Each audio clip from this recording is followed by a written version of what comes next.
Hi, I'm Rick. I'm an alcoholic, and I've been through the steps with the help of a Big Book Step Study sponsor with Loving God. And meetings, this meeting especially, this was the first meeting I came to for the Big Book, and I've been here for a long time. I started in 2008, and when I first got here,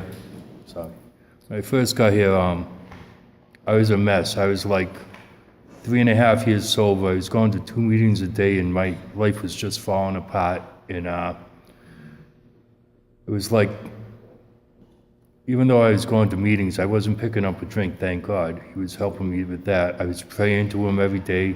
I thought I was turning my will over because I was doing the 3rd and 7th step prayer out of the book. I would read that every day, and so I thought I was doing the right thing, but my head, my mind was like a storm going through it. You know, I had a lot of anxiety, depression, anger, and I was just irritated, unhappy, and I had a nice place to live, but it wasn't like nothing happy. You know, I was just crazy, and I couldn't understand what was going on. And at 3.5 years old, I was going to church and everything, you know, praying, which I hadn't gone to church since I was like, made my confirmation when I was 15 or 16, you know, and I was 45. And so it was Sunday in February of 2008. I was in church, and, you know, it was winter time. People had colds. The kids were sick. You know, it was people coughing, sneezing. And, like, I was already angry and irritated as it was because everything was going crazy. And I was sitting in church, and, like, the noise was, like, making my head, like, want to explode. And I was, like, at the point where I was going to get up and tell everybody to shut the F up and get out of here because they were disturbing my peace of mind. And as soon as I said in my head that they were disturbing my peace of mind, it was like a switch clicked on. And my brain says, when have you ever had peace of mind? Because I don't remember ever having a peaceful, quiet, nice day. You know, I partied a lot. I enjoyed it. I had fun. You know, we did our thing, but there was always that chaos in my head, and I never knew it until after I started getting sober. You know, how chaotic my life was. And instead of snapping and going off the hook in the church, I got on my knees and I just said, God help me. I don't know what's wrong with me. I don't know what to do, and I need your help. And it was weird because, like, after I did that, you know, it didn't bother me in church. You know, the noise was still going on, but it wasn't bothering me like it was. And I felt a little bit calmer. And when I walked out of the church, now I've been smoking as long as I was drinking at the time. I started smoking when I was 11 years old. And there was never a day I walked out of a building that I didn't light up a cigarette as soon as I stepped out that door. And as I walked out, I walked all the way down Pleasant Street to Park Ave. And another first was I hit the button at the walk sign, and I waited for the cars to stop. Usually I would just walk right out in the middle of the traffic and, you know, start flipping out at people trying to hit me. You know, they were trying to run me over. But this day I stopped, I waited, and I walked home. And as I was walking home, I was like saying hi to people, which I never do, you know. It's like, get out of my way. But it was different. And when I got home, I went in, I sat on my couch, and I passed out. I fell asleep, and I woke up the next day at like 10 o'clock in the morning. And I cleaned up my house, I took a shower, I shaved, and I went to a meeting at noontime. And this guy was at the meeting, and he was talking about this meeting. And for like 6 months I heard about the Saturday Big Book group, but I never came because it was a 40-minute walk from my house. But I would walk from Millbury to Leicester to get my drugs, you know. But I wouldn't walk 40 minutes to a meeting. So I listened to the guy. I wasn't really like trying to listen, but everything seemed different. Like things were like more clear when people were talking. I was listening more. And when I went to walk out of the meeting, at the end of the meeting, the guy was standing in the doorway and he was looking up at the sky. And I said, excuse me, because he was blocking the entrance. So I said, excuse me, and I walked around him, and I guess I bumped him a little bit. Not intentionally, you know, I just couldn't get by. Because Notre Dame, they had a small area to come out of. And the guy started talking to me as I was walking, and I probably said, "Shut the F up" or something to him, because I didn't want to be bothered. You know, I didn't want to talk to anybody. I was just want to be left alone. And the guy followed me out of the parking lot, and I was like getting really irritated, and I wanted to slam him, but something said no. And the guy started talking to me. He goes, "You know, you got untreated alcoholism." And I'm like, "What the hell are you talking about? You don't even know me." He goes, "I know what you got." He goes, "And you need help." He says, "Do you have a big book?" I says, "Yeah, I got one at home." And he gave me his number. He goes, "Read the doctor's opinion at 4 o'clock. He goes, "And call me at 5 so we can talk." And I'm like, "Yeah, okay." You know, and I had the guy's number in my hand, you know, to make it look like I was gonna save it. And I intended on throwing it away, you know, but they had trash barrels, so I was gonna wait till I got to the trash barrel. And I walked over to West Street where I lived. I went to open my door, and the guy's number was still in my hand. And it was like, I forgot all about it being there. I just walked with it. And at 4 o'clock, I read the doctor's opinion, and I called him, and we started talking. And he helped get me started on this step work.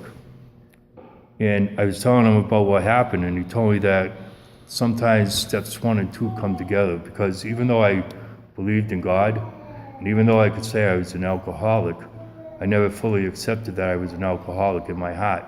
And that day in church, when I was on my knees and I begged God to help me, that's the day I really accepted that I was the alcoholic that I was, and I did need help. I couldn't do it alone. So we got through the first, second step. He had me read every day for like a month on each step. We got to the third step, and I was reading the part about you have to be, some people are constitutionally incapable of being honest with themselves. Well, when I was active, you know, I used to do some crazy stuff. I loved to fight. I was very aggressive. I loved to get into like sports and stuff. And I was selling drugs at the time, but when the cops would catch me, I would say, "Oh, I found them," or "I'm holding them for somebody else." They would never mind. I always lied about everything when it came to the cops. But when I got in front of the judge, I would tell the truth, and I would plead guilty to whatever it was, you know. I don't know, crazy. But I told him straight up, I said, "I don't think I can do the fourth step, because I don't think I can be that honest."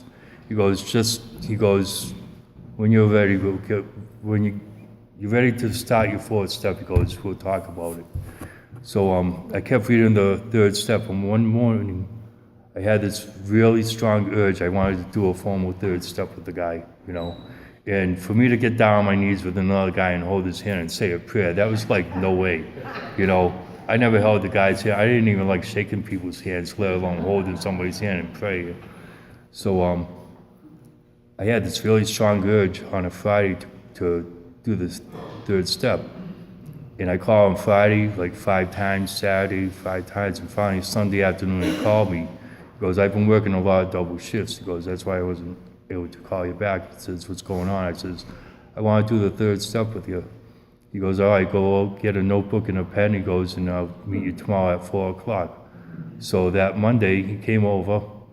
We sat and talked for a while. He took me through the third step piece by piece, explained what it was asking me to do and if I was willing to help another alcoholic. And I said, yeah, because from the first day I had this stroke and ended up homeless. Even the homeless people that I knew that were drinking wouldn't give me a drink, because they kept saying, "There's something wrong with you, Rick. You need a doctor. You don't need a drink." You know, I had a stroke. I didn't even know what happened to me, you know. And so because people helped me from the time I was even in the shelter and got into the program, I wanted to give back what people had done for me. And there was this woman working at the shelter. She became the director of the program, and every day for an hour, she would go an hour every day out of her way to sit and talk to me, like counseling me, find out what was going on. And she kept me from picking up a drink for that month I was in the shelter, you know, because everything's there that you need or want. Not that you need it. I don't need it. Nobody needs the crap. It's garbage. But so I always wanted to give back. So I said, yeah, I'm willing to, you know, help another alcoholic or anybody that needed help. So we did the third step prayer, and he goes, all right, he goes, tell me something about from your past, because I told him, I said, I only got like 5 people I remember having resentments towards. Yeah, okay. 5, yeah. So we started talking, and I was telling him about my DUI back in '88. And like I knew every single name of the cops. I got beat up by the cops because I mouthed off. I called one of the guys a Nazis. He didn't like it. So, but their names went on my list. And then, like the day before this happened, I had a couple of arguments with a couple people, and their names went down. By the time I got done talking to him that hour after I did the 3rd step prayer with him, I had like 15 names already on my list. And these are from '88. Now it's 2008. That's 20 years ago. And 15 names popped out of my head like it was, like nothing. So I did all the list, and he couldn't take me no further. And I'm like, what do you mean? I was ready to do the turnarounds. So I came back to this meeting that Saturday, and the guy that I met the first day I walked in here, that was setting up the meeting, I asked him if he would help me with the rest of my 4th step and my 5th step. He said, yeah, he would be grateful to. So he took me through it, and the turnarounds, I thought I'd never get rid of them. I had like 208 names on my freaking list. And I'm like, you gotta be kidding me. He goes, no, every one of them. I said, can I do like my father? I had 37 on my father. I said, can I just do it in one lump? He goes, no, one at a time. I'm like, great. My ex, I had like 40 on her and her kids. It was like crazy. So, but I did them. And then it came to the fear, and I says, I don't recall ever having any fear. Like I said, I was 12 years old. I was drinking with people that were between 17 and 25 on the streets. That's who I hung out with. Everybody that was older than me. I got into fights with some of these people. I was 6 feet tall. I weighed like 160 pounds, and I was in good shape, And I had no fear of pain, no fear of hurting people, no fear of getting hurt. People would bet me like $10, you can't beat that truck if you run across the street. Now, Pleasant Street at certain times is really traffic. I'd run right through the traffic right across the street just for that $10 so I could buy another bottle. I had no fear of nothing. But, and I told my sponsor this, and he goes, well, he says, give it to God, ask him to help you to remember and to think about what your fears might be. So, I used to I knew I would read people, because you're on the streets, you get to know people and see how they act. And certain people, they like to come up to you and say, hey, how you doing? And then they throw a cheap shot at you and put you down, just to feel better than you. So the ones I knew that did this, to jump the gun on them, as soon as they said, how you doing? I says, oh, I'm a loser and, I feel like crap. What are they gonna say to that? They can't beat me down because I just put myself down. So I never realized I had fear of others' opinions. Even though I could block it out, sometimes I would hurt the person for insulting me, sometimes I would let it slide, but then 3 weeks later I'd attack the person like a maniac. Nobody would know why. I wouldn't even know why. It's because I remembered 3 weeks ago the guy insulted me or whatever. So I had that fear of others' opinions, and the questions were crazy. The first question was, why did I have this fear? I didn't know, but when I got to this, it was growing up, I had 4 sisters, no brothers. I was always being talked down to by my mother, my sisters, and if I hit one of my sisters, all 4 of them would jump on me. Then they would tell my mother I hit them, so she would beat on me. And then when my father got home from work, they'd tell him that I was acting up and misbehaving, then he would kick my butt. So it was like, no matter what I did, I was wrong. I couldn't win in that family. And it's still to this day the same way, even though I've been sober almost 11 years, they still treat me like that kid back then. So, why did I have fear of others' opinions? Because that's all I went through growing up. Sisters would call me, oh, Bozo. That was a big thing. Bozo the Clown was on TV. I was Bozo to them, my father, he goes, if he asked me, how I was doing in school, and I would start talking, he goes, shut up. He goes, your voice is monotonous. I don't want to hear it. So I wouldn't talk, And then he'd go, keep your mouth shut. So it'd be dinner time, and I wouldn't be eating, and he'd be yelling, why aren't you eating your dinner? And finally I'd say, because you told me not to open my mouth. How am I going to eat if I can't open my mouth? Well, I was a wise guy. And he's clocked me, so, But that was how I got affection from my family. I was so used to it that I had no fear of getting hit. I had no fear of pain, so I thought, So that kind of gave me the attitude.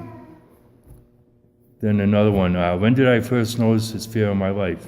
I never knew I had it. I noticed it when I was doing my fourth step. But looking back, I had it all my life. Others' opinions. I had it since I was a little kid, And that's just one of them. I had like 11 or 12 that I figured out on this. And then this was I was laughing about this one because it didn't make sense. I have a fear of pain, okay? Now I got a high tolerance for pain. I can take a good amount of pain, but in reality, I have a fear of pain. I have also a fear of being hurt. But I like to fight. How does that work? That's how sick this disease had me, And when did I first notice I had a fear of being hurt? Again, when I was doing my fourth step, but thinking all the way back, it was when I was a little kid and getting kicked around every day, And I was confused as a kid too, because my father used to say, if you get into a fight in school with anybody, I'm gonna beat your ass when you get home. Sorry, my language. I'm gonna beat you when you get home. He goes, if you pick a fight with somebody, I'm gonna beat you when you get home. He goes, if somebody picks a fight with you and you don't fight back, he goes, I'm gonna beat you. Hello? Talk about confusion. I'm 8 years old and he's telling me this crap. It's like, so I got to the point when I started drinking, I just didn't care anymore. I cared about nothing. Didn't care about hurting people, didn't care about getting hurt. But that was a fear of mine. I did have that fear, I also have a fear of loneliness, being alone, because I more or less grew up by myself in that house.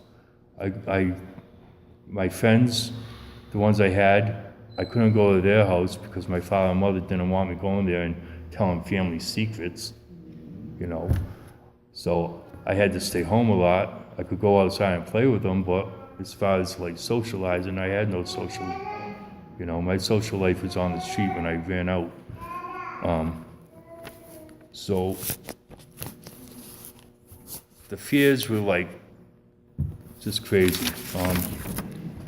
Fear of being a failure.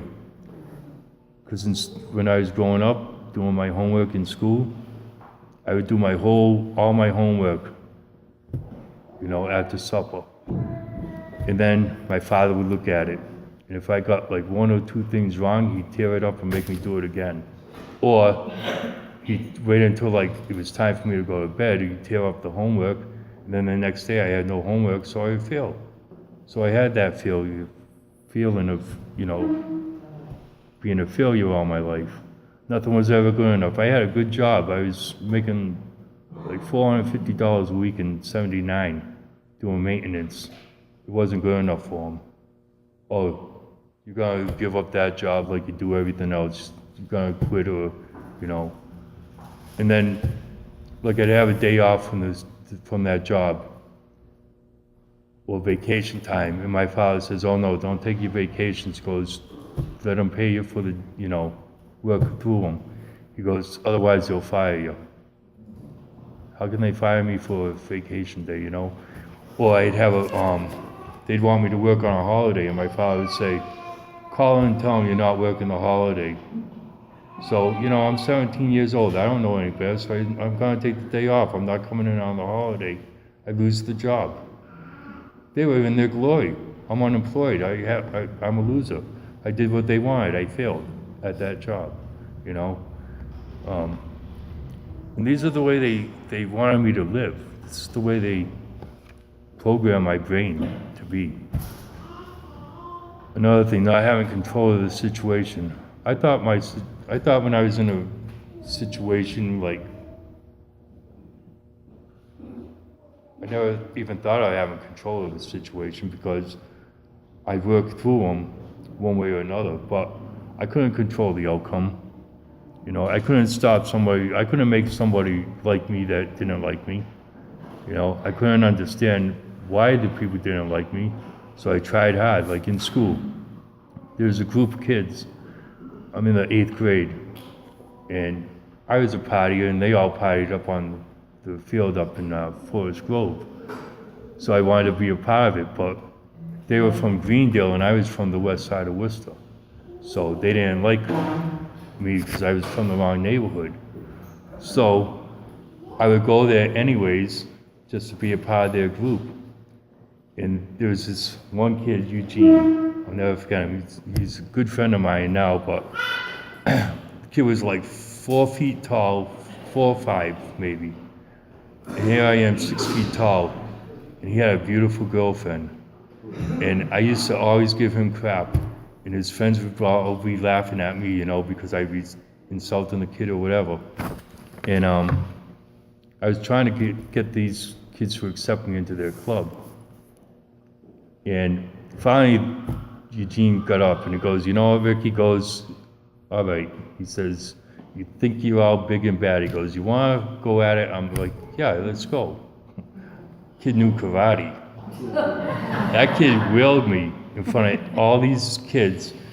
And the next day, you know, I'm all pounded out. And the next day, Eugene shakes my hands, welcomed me up on the field, you know, hanging out with him.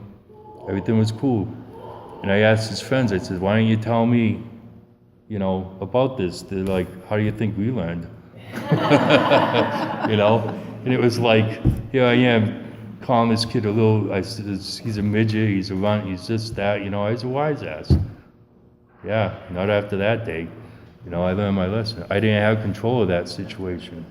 My mouth and the alcohol and the drugs was helping me to act out the way I only knew how to act out. So I couldn't control that. That was another failure of mine, you know. But it was a learning experience for him. Another thing, not getting what I wanted. I wanted to be friends with these people. I wanted them to accept me because they were like, from my neighborhood, there wasn't that many people that went to Forest Grove. There was a lot more from like Greendale, Tatnick, and all those areas. So I didn't really fit in, but I fit in with the ones who partied, and that's what I wanted. So I really wanted to be a part of that. And if I didn't get what I wanted, I would act out. And then, you know,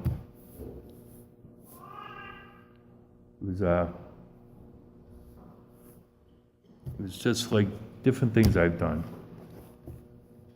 Not getting what I wanted. I have a bunch of questions that I had to answer. How did I hold on to this fear? I've always been trying to force people to do things my way. You know, I wanted people to like me. I would do anything I could to get them to like me, and all I would do is make them hate me more, because I was like aggressive, you know. What chain of circumstances did this fear of not getting what I want set in motion? It caused me to get arrested, become very angry, verbally, physically abusive, and very depressed. You know, I've had depression since I was a little kid. I never even knew it until I got sober. How did I react to the fears?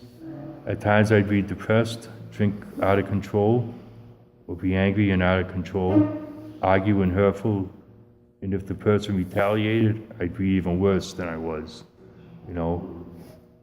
And towards the last years of my drinking, I was like 220 pounds, and I was doing construction, throwing cinder block, you know. I was in really good shape. And when I came back to Worcester, my old friends, I went to see them, and like the owner of the bar was like, oh geez, you're back? I'm like, yeah, I came back, you know, and he didn't want me there because when I weighed like 140, 160 pounds, it took 5, 6 people to hold me back from going crazy. Now, I'm 220 pounds, I'm in really good shape, and it was like, I can't serve you no whiskey if you come here, no hard liquor. I'm like, whatever, so I would just drink the beers. How did I react to it? I didn't like it, but he owned the bar. What am I gonna do? It was my old friends.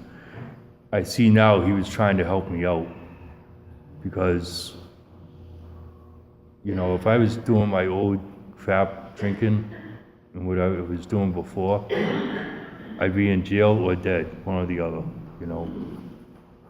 So,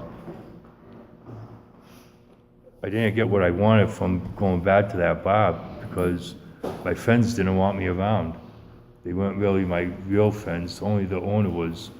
He talked to me about 3 years after I got sober, and we were talking, and he said he doesn't want to be responsible for me relapsing now that he knows I'm sober, because he remembered me before I drank, and he remembered me after I started drinking, and he liked it better when I didn't drink. So he doesn't want me to relapse in his bar, because he would feel guilty, and he'd think that I would react towards him for it. But it's the right thing for him that he done. Another question was, what did this fear cause me to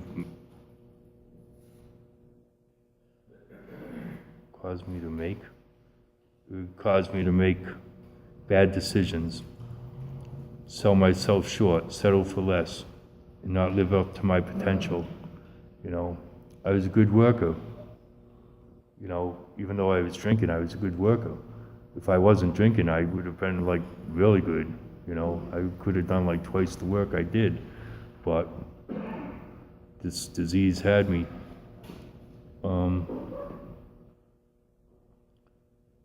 How did self-reliance fail me? Completely. It cost me my first wife, my daughter, cost me really good jobs, a lot of my friends, and it cost me my family, because I was trying to not depend on anybody, because I grew up with nobody really helping me. I was 16 years old and I started working in a plastics shop running a machine because they thought I was 18 on the night shift, and I was going to school because I wanted to take care of myself and be able to support myself when I got out of school. And then my father found one of my pay stubs, called the company and said I was only 16, I got fired. You can't be running a machine when you're 16 years old. But I was trying to rely on my own self to take care of myself so that I didn't have to be around the family and, ask them for help when I needed it. And what should I have done instead? I should have trusted and relied on God to guide me and protect me.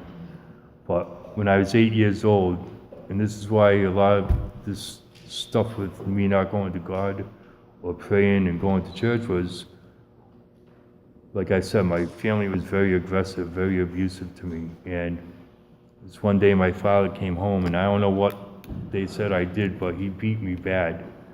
And he hurt me real bad, and I was so stubborn, I kept getting up and saying, it doesn't hurt. It's not hurting me. And I wouldn't cry, but I was in a lot of pain. And finally, after I don't know how long, my mother was whacking me too. She was helping him. And I looked at my father and I says, when I get older, I'm gonna kill you. And I said it, and I was dead serious. I wanted to kill him for what he did that day, because I didn't do nothing to deserve that. And he made me go to my room, and he shut the door, and I was in my room, and I says, there's no God. God doesn't love me. I said, God hates me. He doesn't even care about what happens.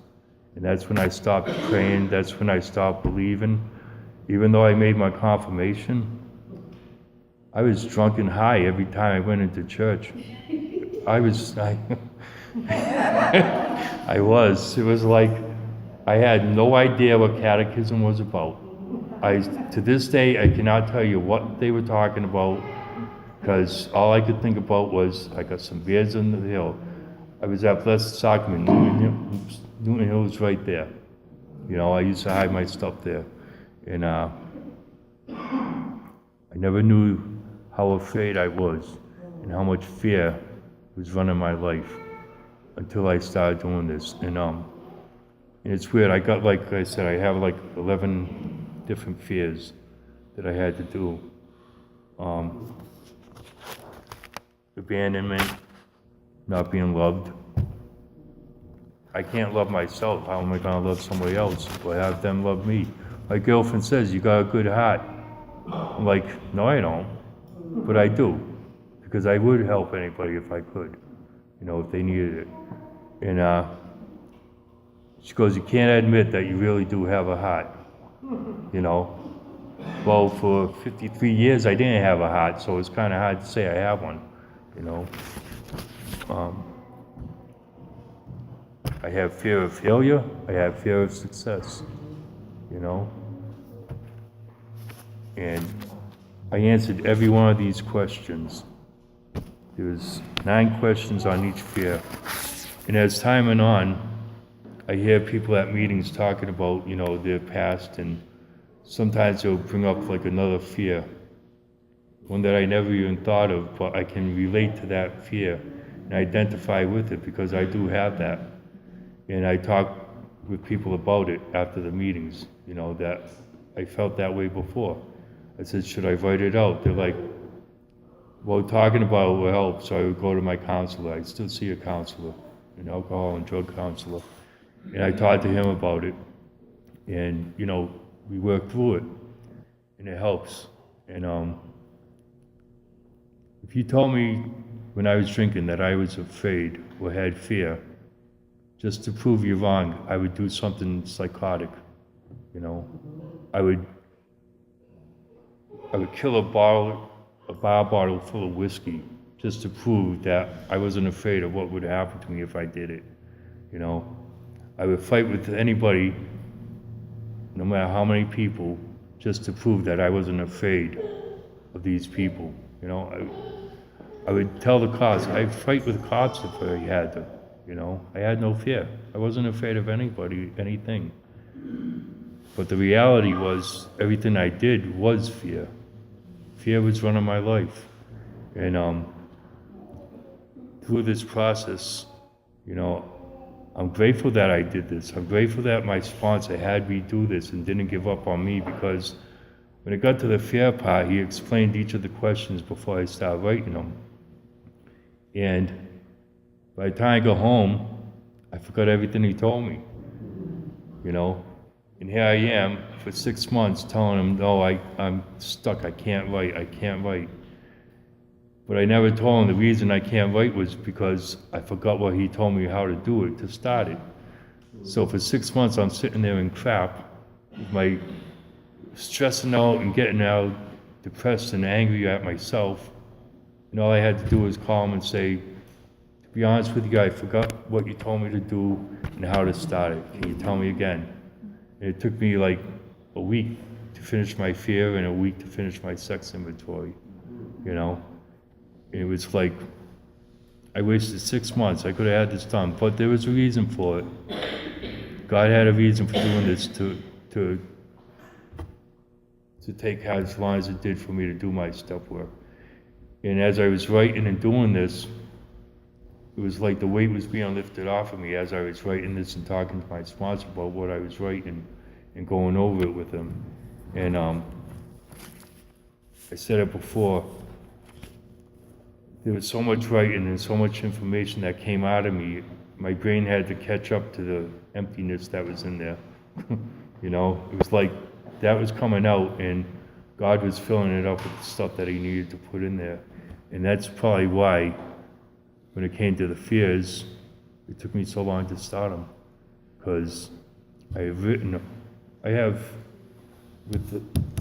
without this notebook, I have 5 subject notebooks full at home. It's a lot of stuff to get out of your brain. And so I guess my brain needed to process what was going on. But I did it, I got through it, and I did my 5th step, and I'm grateful, I'm grateful to this meeting for being here. This meeting is what saved my life because I was contemplating suicide, doing a crime and hoping the cops would kill me. That's how sick I was the week before I got to this meeting. And it was all just, I'm grateful for being here. That was what I had to do to get here, was go through hell. And now, my life is way better than it was. I'm not perfect and I'll never be perfect, thank God. But I'm very grateful. Grateful to everybody in this meeting that helped me along and the other meetings that I've been to. So thank you. Thank you.